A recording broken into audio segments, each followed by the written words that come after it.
قدر محترم وحضرات حاضرین کرام মাঝে মাঝে আমি ওয়াজের মাহফিলে যাই ওয়াজও করি আজকে যেন খুশি লাগতেছে আর খুশির কারণে সব হারায় ফেলেছে বেশি খুশি হইলে বেশি দুঃখী হইলে মূল জিনিসগুলি ভুলে যাওয়া যায় তাই না বেশি খুশি উদ্দেশ্যটা আসলটা ভুলে যাওয়া যায় এখানে যে মসজিদ হয়ে গেছে আর কি সুন্দর ডেকোরেটেড মসজিদ হয়েছে আর সুন্দর এই ব্যবস্থা দেখে মনে খুশি লাগতেছে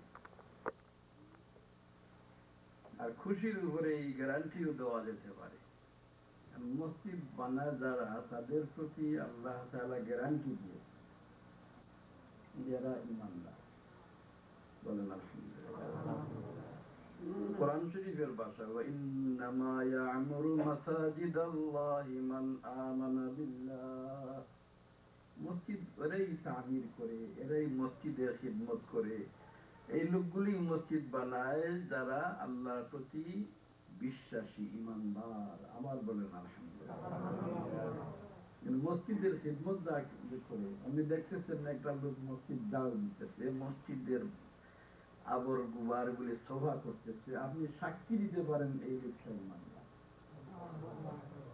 কোরআন শরীফ তো ভুল হইতে পারে না ভুল হবে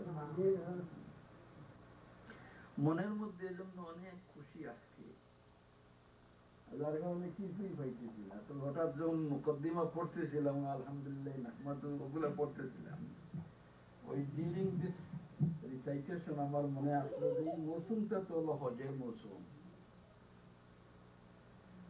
হঠাৎ জেনে আসলো যে মৌসুমটা হলো হজের মৌসুম তাইলে হজ সম্পর্কে কিছু ওয়াজ করি আল্লাহ তাআলা হয়তো আমাদের এর মাধ্যমে হেদায়েত নসিব করবে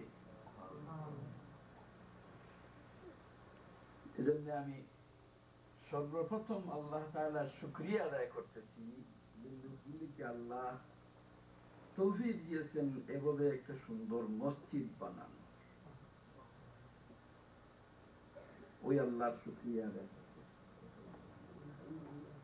আবার ওই লোকগুলিরও শুকরিয়া আদায় করতেছি যে আল্লাহ প্রদত্ত সুযোগ সুবিধা পাওয়ার পরে তারা তাদের সুযোগ সুবিধাগুলিকে মসজিদ বানানোর কাজে ব্যয় করেছে কারণ এই লোকগুলি যে বেহেশতে যাবে তার আরেকটা হাদিস শরীফ ভেরি কমন প্রায় সব লোকই জানে প্রায় সব লোকই জানে কি জানে যে যারা মসজিদ বানায় মান বানা লিল্লাহি মসজিদান যারা মসজিদ বানায় আল্লাহর ওয়াস্তে বানায় বানাল্লাহু লাহু বাইতান ফিল জান্নাহ আল্লাহ তাদের জন্য বেহেশতে ঘর বানায় মানে এখানে হাদিসের ভাষাগুলি এমন ভাবে যদি আলোচনা করি এইভাবে বানাল্লাহু লাহু বানানো হয়ে গেছে আল্লাহ তাদের জন্য বানায় ফেলাইছেন বেহেশতে ঘর মানে সে এখানে মসজিদ বানাইছে আল্লাহ তার জন্য বেহেশতে ঘর বানাই ফেলাইছে এগুলো পাস্ট টেন্সের সেরাগুলি আসছে এগুলো অত্যন্ত শক্তভাবে বোঝানোর জন্য এইভাবে আরবি ভাষায় ব্যবহার করা হয় তো আপনারা খুশি হন নাই না যে মসজিদ বানানো হয়েছে আল্লাহ তাদের জন্য বেহেশতে ঘর বানাইছে খুশি না আপনারা তো বলেন না আলহামদুলিল্লাহ জোরে বলেন আপনারা জুড়ে দিকে আলহামদুলিল্লাহ বলবেন এইদিকে আমিও আমার পেট্রোল দেবো দুইটাই চলতেছে আল্লাহুম্মা সাল্লি আলা সাইয়্যিদিনা মাওলানা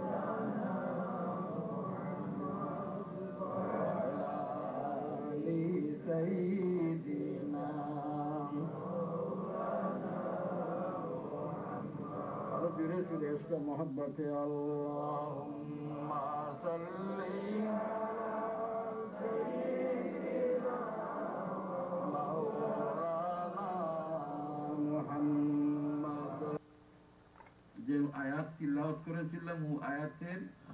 পরিপ্রেক্ষিতে ইসলামের মৌলিক ভিত্তি কয়টা আপনাদের জানা আছে জানি না, আপনারা জবাব দিবেন কেউ। কয়টা? আপনারা কনফিউজ হয়ে গেছেন। 6টার বাজারও আছে,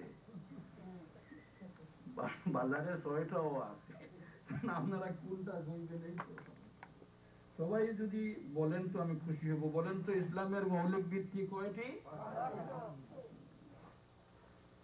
দেখেন ওগুলা হলো যে সাইডের যেগুলি 6, 7, 9 এগুলি মৌলিক ভিত্তির মধ্যে নয়, এগুলো সাংগঠনিক ভিত্তি হইতে পারে। আমাদের ইসলামের মৌলিক ভিত্তি হলো 5। নামাজের স্থান হলো প্রথম।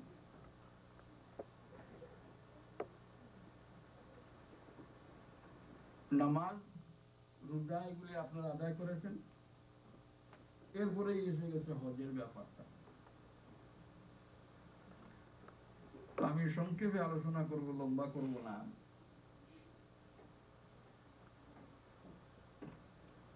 হজটা আল্লাহ তাআলা কি জন্য ফরজ করলেন, এগুলো সবগুলি আলোচনা আপনারা নামাজের আলোচনা শুনেছেন। নামাজের এই ইমানের বিভিন্ন অঙ্গ প্রত্যঙ্গ নিয়ে আলোচনা শুনেছেন। আল্লাহ আপনাদের সুযোগ দিয়েছে, আপনাদের কাছে এক যোগ্যতম আলিম মুহাদ্দিস সাহেব এখানে আছেন, হামেশাই আলোচনা করেন। এবং আমি অনুরোধ করব আপনাদের যেখানে যেই থাকেন না কেন আলোচনায় এসে শরীক হবেন। বক্তৃতা বহু মানুষে করতে পারে, কিন্তু সবারই ইলম থাকে না। ইলম ছাড়াও বক্তৃতা করতে পারে। ইলম এক জিনিস আর বক্তৃতা আর এক জিনিস। বড় বড় আলিম আছে যারা বক্তৃতা করতে পারবে না, আর ইলমের নামে টেঙ্গা এমন বহু লোক আছে বক্তৃতা করে একেবারে বিজয় হলে। বক্তৃতা এক জিনিস আর ইলম হলো আর এক জিনিস।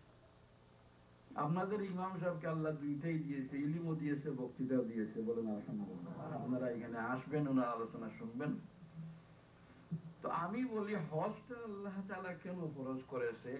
আজকালকার এই সময়ে বিশেষ করে আমেরিকা তথা বিশ্বের যে পলিটিক্যাল সিচুয়েশন আসছে, মুসলমানদের উপরে যে দুর্দশা আসছে, এই সবগুলির জন্য যদি হেডলাইন নিতে হয়, চিন্তা করতে হয় যে মুসলমানদের এই দুর্দশা কেন, জালিমরা কেন জুলুম করতেছে এবং মুসলমানরাই শুধু মাইর খাইতেছে কেন, এই সবগুলির জবাব এসে যাবে যদি আপনারা হজের উপরে একটু গবেষণামূলক দৃষ্টি রাখেন, একটু চিন্তা ভাবনা করেন যে হজ কি জিনিস, কেন আল্লাহ ফরজ করেছে।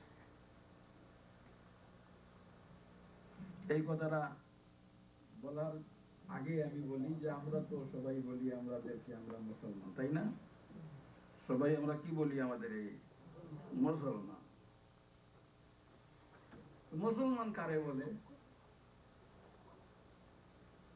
মুসলমান কি যারা গরু গোশত খায় তারাই? আমাদের তো বাংলাদেশে এটা কথা আছে, গরু গোশ খাইয়া মুসলমান। আসলে তুই নয়। মুসলমানই হলো বড় মারাত্মক জিনিস, বুঝার মতো জিনিস। সংক্ষেপে বলতেছি যে মুসলমান হলো যে আল্লাহর হুকুমের সামনে নিজেকে অবনত করে দেয়।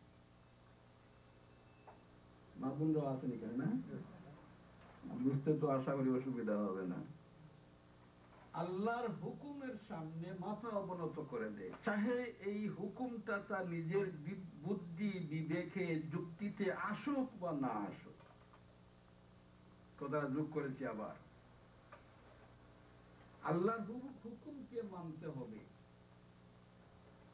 আর এই মানার সময় দেয়া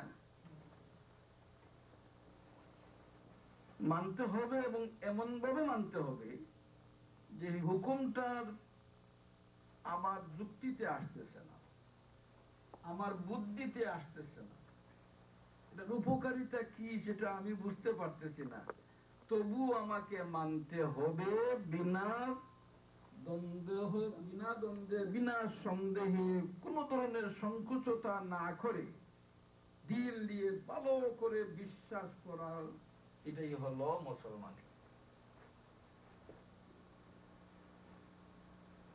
আমি কি বুঝাইতে পারছি আপনাদের? বুঝে আসছে তো কথাটা? মুসলমানই এমন নয় যে আমার সুবিধা মতো যেটা এটা আমি করলাম, আর যখন আমার এটা অসুবিধা করে আমি এটাতে নাই, এটা মুসলমানই।